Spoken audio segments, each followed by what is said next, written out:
Mani sauc Teķāna, esmu dzīvības koka mentors.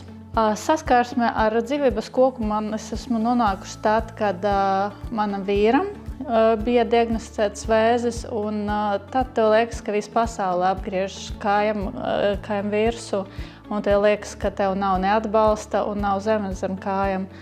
Bet mentori, dzīvības koka un vispār tas tīkls man bija sajūtams tā kā glābšanas tīkls, ka tu saproti, ka ir kur krist, un tev no tās krišanas palīdz pirmkārt atbalsta, padalās ar savu pieredzi, liek sajusties, ka tu neesi viens, kā arī šai situācijai ir palīdzības, ir dažādas atbalsta veidi, un tiešām uz visiem tādiem jautājumiem būs atbildes.